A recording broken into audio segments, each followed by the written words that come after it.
Hello and welcome to the Film Pulse Podcast. This is episode number 479. My name's Adam Patterson. With me today, we've got Kevin Rankstraw. Hey, Kevin. Hey, hi. Hello. This week on the show, we'll be taking a look at the action thriller Sisu, which is on VOD platforms right now. We'll also be going over some of what we're watching on the watch list and new releases in theaters, VOD, and Blu-ray. Thank you so much for joining us this week. If you could, give us a review on iTunes, that'd be great. Have you seen the trailer for Killers of the Flower Moon, though? I did want to bring that up. No, I didn't watch it. Ugh. Didn't do it. It's interesting. It's an Apple original movie, but it's only in theaters. So I think only in theaters. Yeah, so I feel like that's the first like Apple movie that wasn't released on Apple TV Plus alongside theaters. Yeah, it'll be interesting to see how that plays out. I mean, it looks. Yeah, I'm sure it's going to be great, but it looks great. All right, let's talk about Sisu. This is written and directed by Jalmari Hedlander. I have a synopsis here. When an ex-soldier who discovers gold in the Lapland wilderness tries to take the loot into the city, Nazi soldiers led by a brutal SS officer battle him. And yeah, so that's like this is the type of movie where that one sentence, that's all there is to the movie, mm-hmm. and that's all you need for the movie. Perhaps. Maybe. We'll start with you, Kevin. What were your initial impressions of Sisu?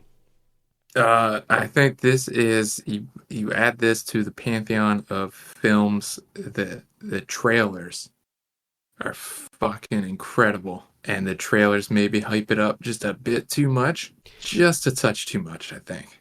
Well, I agree. I think that the thing with the trailer for this movie is that I feel like this is it gives a little bit too much away. Like the big moments, like the big jaw-dropping, like holy shit, dude. Those moments are in the trailer, so it's like, it's kind of tricky. But like, I get why they would want to include those things to like hype it up, but yeah, I understand where you're coming from with that.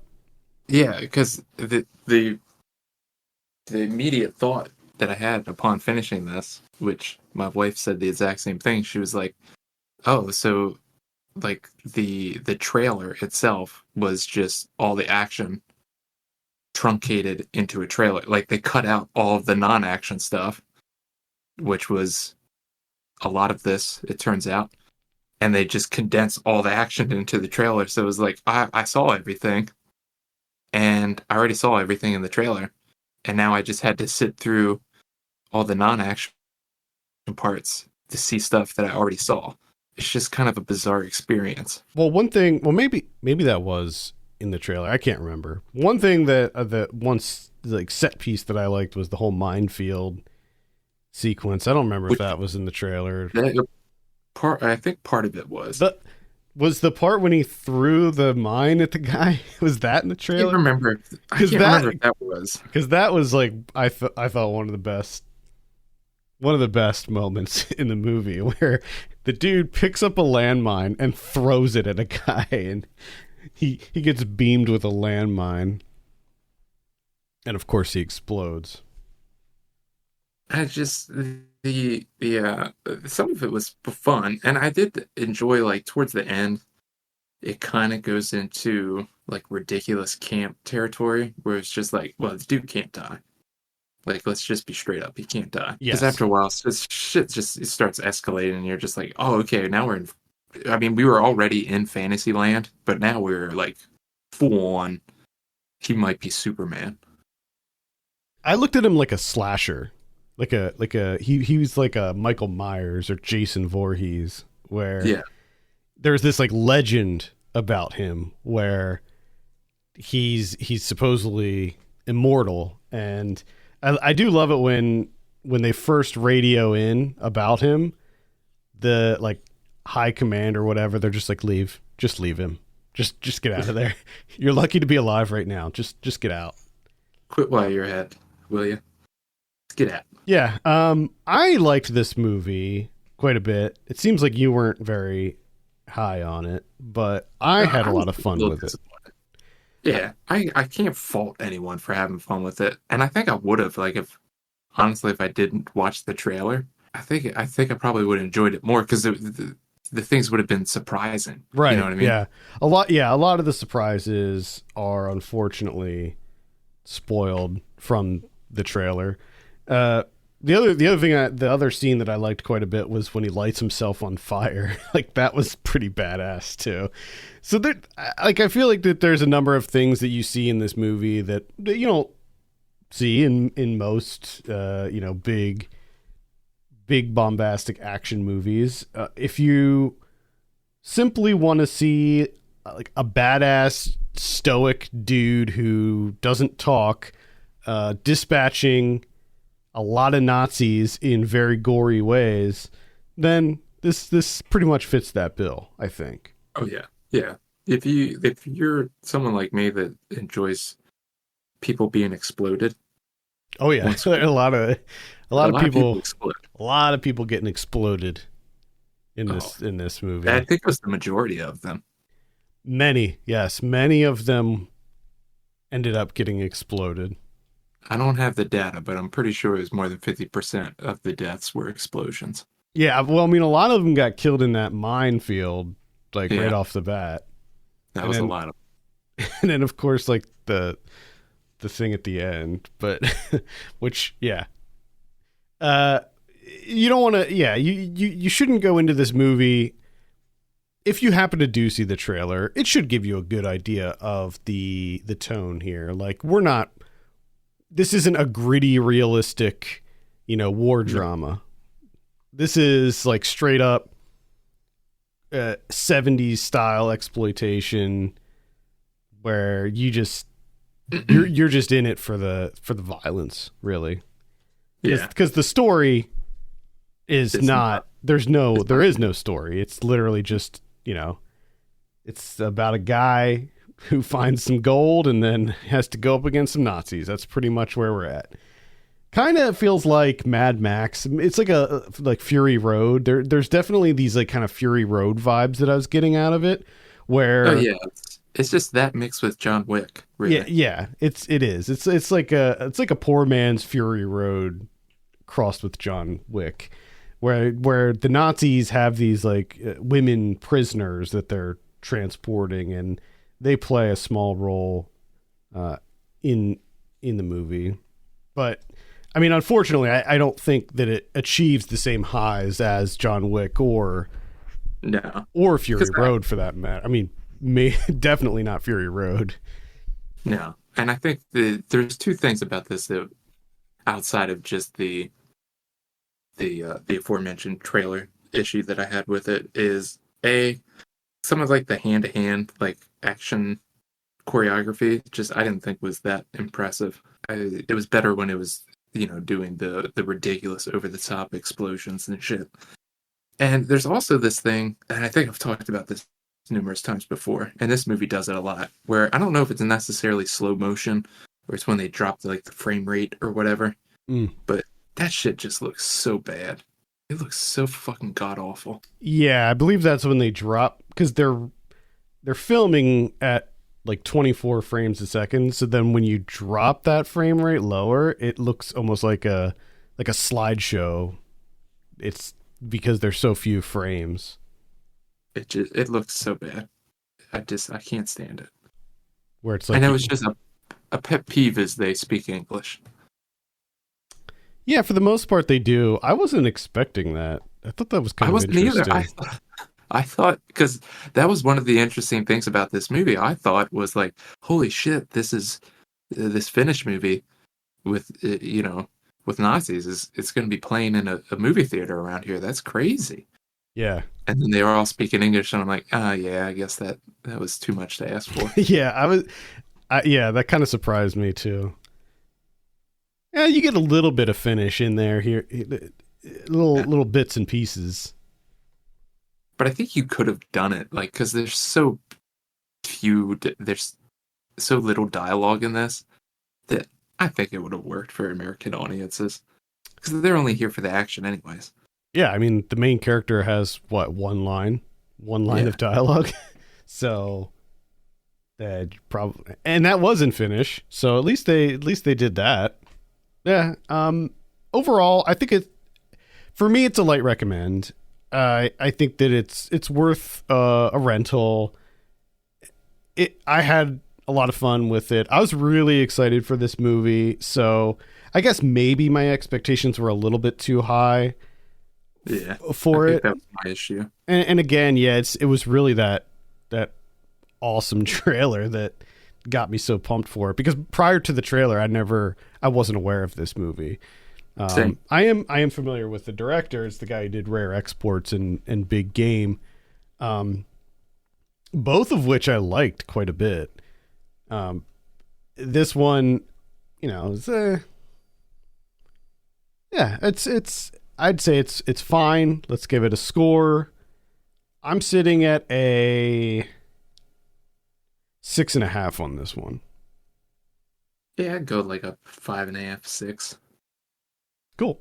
Again, Sisu is playing on demand right now. If you're in the market for a extremely gory, light action movie, see, like I would call it light in that, like, compared to John Wick, yeah, the action is like nothing. Like it's mostly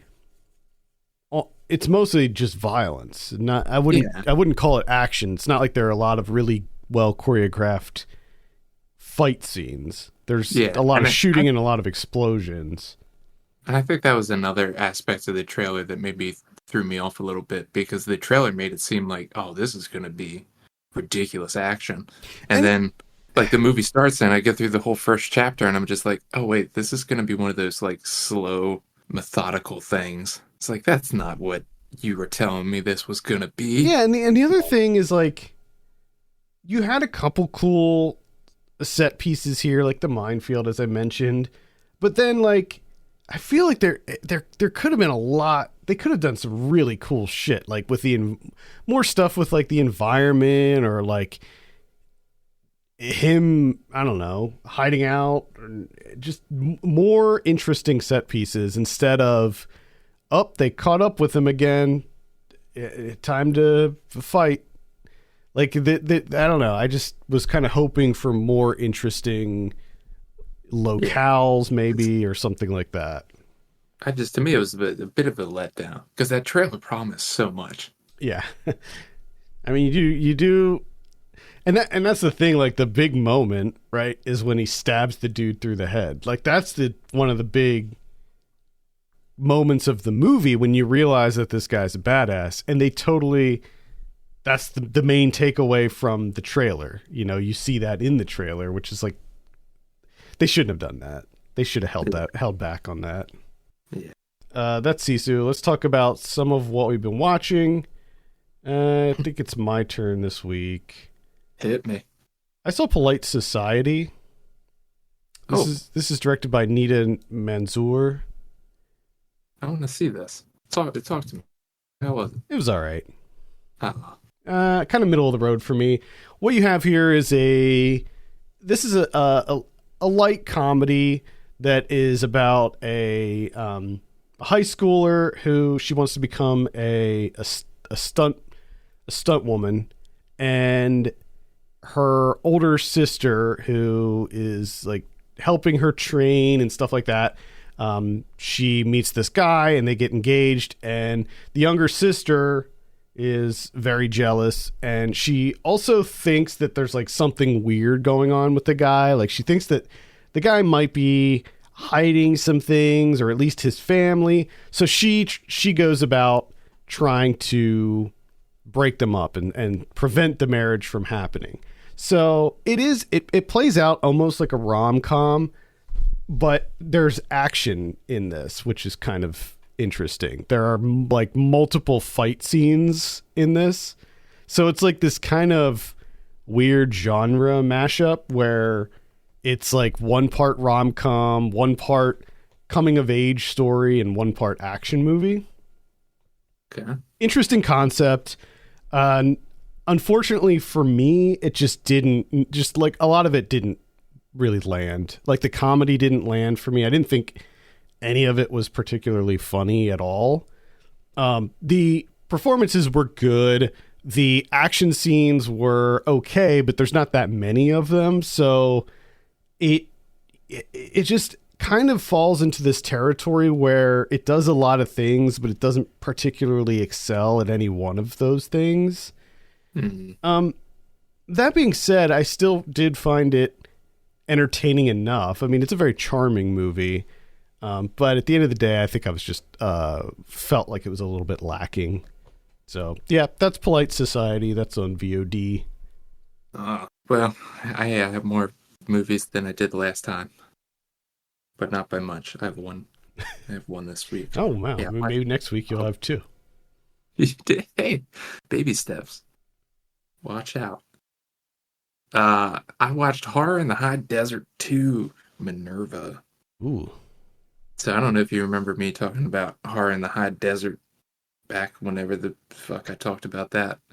I didn't like the first one at all.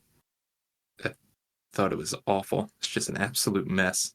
It's one of those, like mockumentary talking head style with like found footage weaved in. It's just about a guy that kind of he disappeared while he was hiking. And it was just all this build up. Boring as shit. Just build up, until the final end reveal where, he finds something out in the desert that was kind of creepy. Now, the ending of that movie was decent. It was just the fact that it took you fucking forever, like 75 minutes to get to it, where nothing else was happening. And that nothing else that was not happening was also just a complete mess, just shambles, right? So I watched number 2. Because my wife wanted to see it because she liked the first one. So I said, let's do it. And they do a much better job this time around. And 2, this is kind of unsettling. It's creepy. The found footage stuff, like the surveillance type stuff that they're doing here, it's still the like talking head style shit, and all of that just really doesn't work for me. But like the footage that they have in this one, A, there's a lot more going on. And B, it's the type of thing that I find deeply unsettling and quote unquote scary, where there's just like, you just kind of vaguely see someone like in the background, it's like night vision stuff, and there's someone walks through the frame, that kind of thing. And then they just kind of like don't bring attention to it. Like there's not really jump scares or anything like that. It's just that deeply unsettling type of approach, which I enjoy. They still didn't explain a fucking thing in this movie. So that, there's 2 movies in, and it's just like, oh, they're just completely ignoring what it's supposed to be about. Because, like, they'll share the footage, and the guy afterwards just like, yeah, still never found that person. And it's like, are you not talking about the creature that was standing next to you? Like, you saw the footage. It's your footage. And it's just no response to that at all. It's just kind of bizarre. I'll have to check this out. Especially if you're doing like a mockumentary. Like, I'm sorry, like you're just a bad documentarian if you're not going to be like, yeah, so what do you think the that figure was that you captured that was right in front of you that you couldn't see? But no one asked those questions. It's a bunch of people not asking the right questions. Yeah, I think I'm gonna add this to my list. Looks like it's on Tubi. Is that where you watch it? No, it's a Tubi. It's a Tubi movie, buddy. Interesting. Apparently, it's right at home. Rated home on Tubi. Nice. I saw Targets from 1968. They're people. They are people. Targets are people, and you could be one of them. So we talked about this last week because this came out on Criterion. This is directed by Peter Bogdanovich. I believe this was his debut, feature debut from him. He's in it as a young man, very young man in this movie. So what you have here is this guy who just kind of loses it. He just seems like a regular dude. He's like he lives with his parents. He has a lot of friends. He has a girlfriend. Just a normal guy, normal white bread guy. And he just kind of loses it and starts killing people, just goes on a killing spree. This is a type of movie that it could easily take place in 2023. I mean, holy crap. With, in 1968, you didn't have that many like mass shootings, or certainly the weekly ones that we have by today's standards. So this movie is, in some ways, it is like kind of a horrifying sign of things to come, and also at the same time it's like it feels almost tired, because the thing that makes this movie like shocking or notable is that it's just about a guy going on a killing spree. Like, that's all this movie is. It's just a guy going on a killing spree, and Boris Karloff, of all people, is the one who ends up being in a position to take him down. That being said, it's a really good movie, and I highly recommend checking it out. It's just I think it hits different in 2023 after all of the mass shootings that we've been, that we've had to bear witness to. But yeah, that's what I was wondering, is like, how does the viewing experience work in 2023?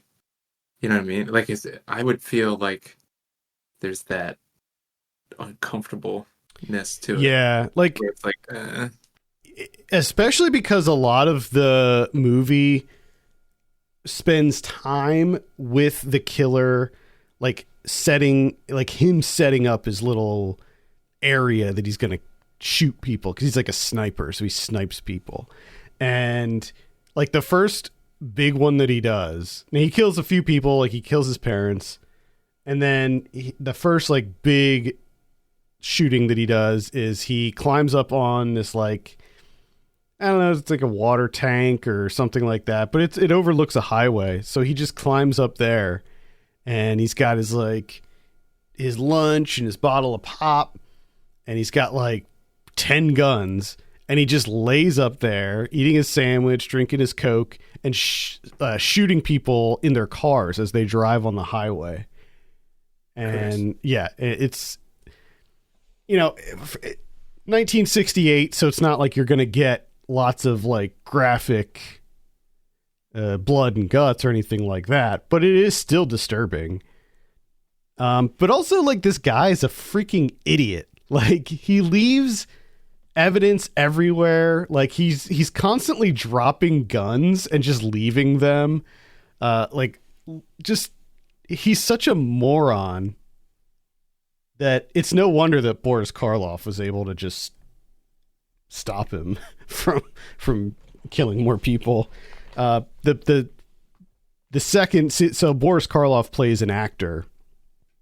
He kind of plays himself, really, and he is doing a guest appearance at a drive-in theater, and that's where his like second big shooting spree takes place, is at a drive-in movie theater. He perches up and starts sniping people that are sitting in their cars watching the movie. So I do recommend it. Just know that even though it's not like super violent or anything, it definitely disturbed me more than Sisu. I'll tell you that. But I can see that. Yeah, because I'm sure when he made this back in 1968, he didn't foresee. Oh yeah. Yeah. Yeah. But it's still very well made, and I definitely recommend checking it out. It's quite good. Targets. They're people. They are people. Yeah. That's it. That's all I'll mention. I was gonna mention I saw this movie called Glitch by Nico Mastroikis. Glitch, yeah, from 1988. But I don't really have anything to say about it. It's like your kind of standard 80s '80s like sex comedy, but uh, it's Oh, that's you gotta hate when that happens. Get yourself entangled in someone owing somebody money, some bad dudes. yeah, it's really stupid. It's about these two burglars who are staking out this like rich guy's mansion, and he's a famous producer, and he goes on vacation, and they break into his house, and instead of just like stealing whatever they want and leaving, they end up pretending. One of the guys ends up pretending to be the producer, and they end up like hosting this like fake audition for his next movie. So they get all these like women over to the mansion and have this like crazy party, but then the mob gets involved, and it's stupid. It's really stupid. The best part is as soon as I pulled this up on Letterboxd and I saw the poster, I was like, it resides on Tubi. Oh yeah, this is definitely a Tubi movie. It's Tubi all the way. Yeah, this is 100% a Tubi movie. Glitch. You can check it out. I don't. The glitch title is also really dumb. Like the poster has two glitches. You have the typeface glitch, and then you also have the fun, wacky, zany glitch on the woman's thigh there. Double glitch. You know, when you say glitch, you think of like some kind of, computer, like a computer glitch, like a software glitch. Yeah. There's no there's no computers or anything in this. The glitch is, I mean, it's not even a glitch. It's just stupid. Yeah, and which is funny because they're like, there's only one small problem, a little glitch in their plan. I wouldn't call this a glitch. No, their plan is dumb and stupid to begin with. And also, coincidentally, there's another set of burglars that break in at the same time as them, so they have to contend with them too. Yeah, it's really bad and stupid. But if you're looking for some '80s cheese, man, this definitely has a pretty solid amount of '80s cheese. Glitch. Incredible. Glitch. I don't know why I don't know how I found this movie or why I wanted to watch it, but it's the power of Tubi. That must be what it is. Like I see these like random '80s comedies, and I'm just like, I never heard of that movie. Let's give it a watch. Tubi is great for and I think that's people watching films and stuff. It's just like Tubi is just, it'll make you make some bad decisions. Not always, but because a lot of times you'll find like this looks dumb as hell, and you watch it and you're like, damn, that was pretty good. So now you start thinking, you're playing with house money, right? And you're just like, well, Tubi's just a treasure trove. Like, all of these movies are probably great. I don't know that I ever thought of it that way, but yeah, I see what you're saying. Because pretty much everything I've watched on Tubi has been, if not good, it has at least been entertaining. Where like I didn't regret the time that I spent watching that movie. I would say that everything that I've watched on Tubi was objectively not good, but entertaining. Subjectively very fun and entertaining. Yeah, I mean, I'm realizing that the That's what Tubi delivers. I'm realizing that the Tubi lineup is kind of within my wheelhouse. Like, I'm kind of into the straight to DVD VHS movies of the 80s and 90s, and that's that's kind of what you get with Tubi. See, that's exactly what you're getting with Tubi. Like, when we do Saved by the 90s, a lot of the times we're looking for movies that maybe were a little bit flew under the radar, and Tubi's a great source for that. Oh yeah, I bet yeah, I no doubt it's got to be a great resource because it literally is like before Tubi came along, it was just like, nah, you can't watch that movie, you can't find it. Yeah.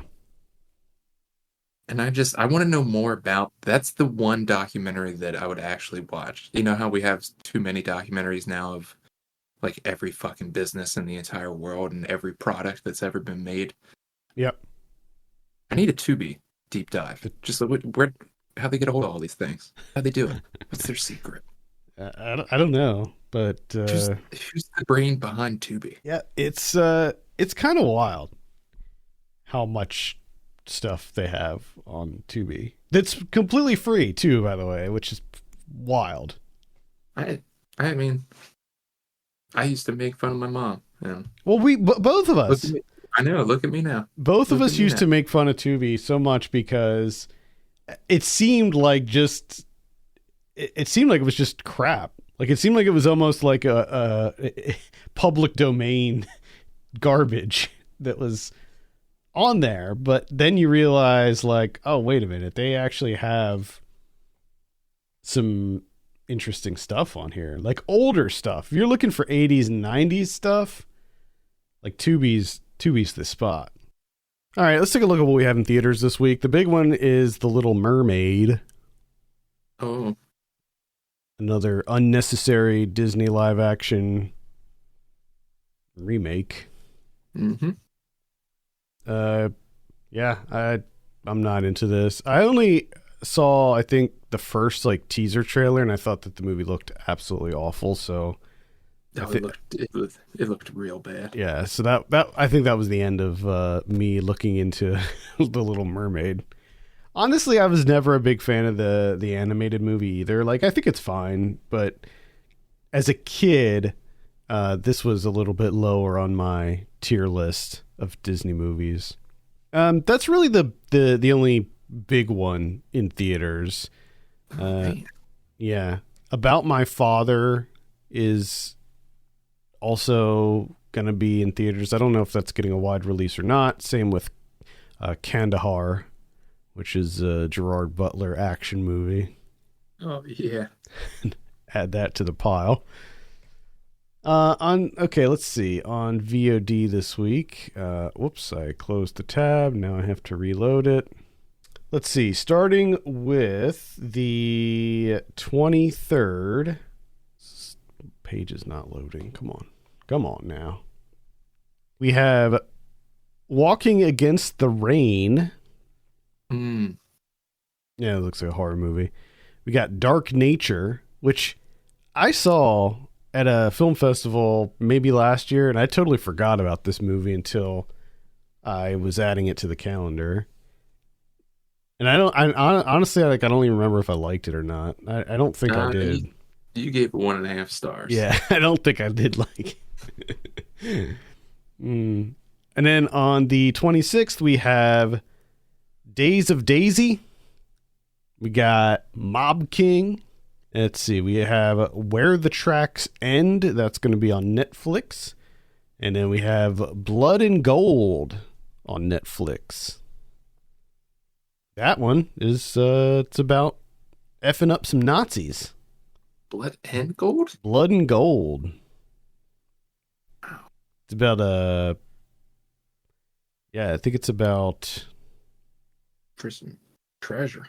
yeah, killing Nazis and getting treasure. I'm down.